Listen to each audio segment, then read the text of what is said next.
Now, let's start off. What is a single audit? A single audit is a type of audit. As I mentioned before, there are reasons to get an audit, different reasons. You may get an audit if you need a bank loan, and maybe the bank just wants an audit of just the balance sheet. Maybe you're getting, the standard big accounting firm, public company needs an audit to issue its financial statements.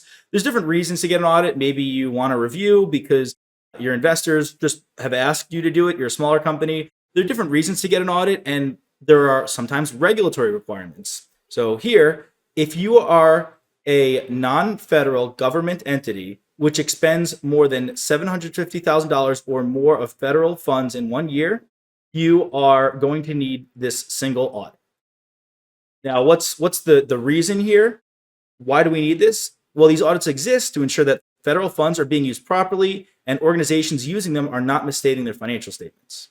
So if you're getting federal funding, which good for you, you're getting federal funding, we want to make sure that that money is being used properly. Now, this is an arbitrary threshold, $750,000, just something to memorize there. Now, this is different than in normal financial statement audits. And how so? Well, materiality is determined separately for each major federal financial assistance program at the program level.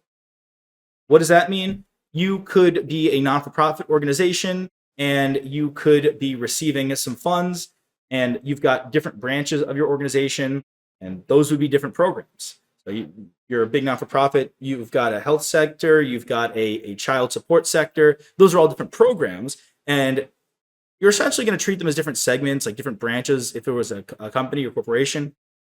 And we're going to assess the materiality for each of those separate. Some procedures to know when conducting a single audit. The auditor must disclose all instances of fraud and illegal acts. However, and this is pulled from a multiple choice question, so it might seem out of left field, but that's why it's here. However, you don't need to disclose situations which could be indicative of fraud or illegal acts. So if you see a situation where maybe there's internal controls that could possibly lead to fraud, you don't need to go above and beyond for that, but you need to disclose every single instance of fraud or illegal activity, even if it's quite small. An auditor must also perform procedures in order to obtain an understanding of internal control in relation to compliance and must document this understanding. This is something you do in a normal audit as well, pretty prevalent action to take, but we want to make a point here to ensure that you know you should do this if you're conducting a single audit. What is our approach in determining these major programs? As we mentioned, there are different organizations that have different, I'll call them branches, but those are considered programs. We are going to use a risk-based approach in order to determine which of those programs we need to audit. The approach considers inherent risks in the organization, oversight by federal agencies, and all audit experience. Here's what we're going to say. We're going to take our qualitative professional experience, our professional judgment to understand what we need to assess in this process. There's no one single risk-based approach to audit. It's super subjective, and this is something you need to develop as an auditor. Rather, there are various risk-based approaches that auditors may take depending on the particular circumstances of the audit. In general, a risk-based approach to auditing involves identifying and assessing the risks of material misstatement in the financial statements, which is something we do during a normal audit, and designing audit procedures to respond to those risks. Now, the reason we're not going to go too much in depth as compared to a normal audit or agreed upon procedures or integrated audit in the processes and procedures, this is very similar to a normal financial statement audit. It's just going to be for a specific purpose, and enough so that we're going to mention it here differently.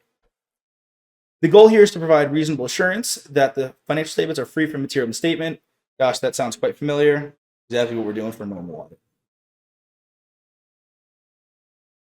What are the results of a single audit? What do we get at the end of the day, at the end of the process? Well, we're going to have reports, and these are going to report on internal control over financial reporting and compliance, quite similar to what we see for integrated audits.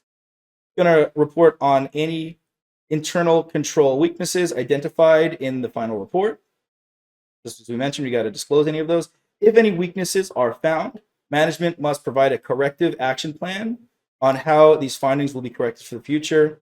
Right, got to make sure we know that.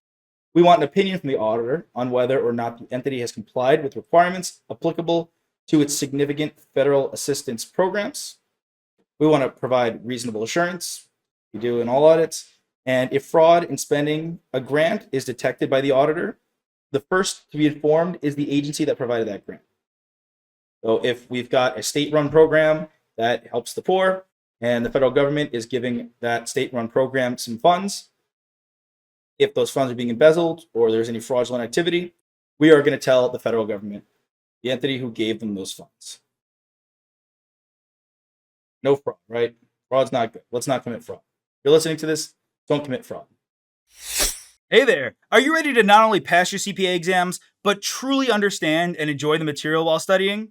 I know it seems impossible, right? Especially to enjoy the material. We'll do it together.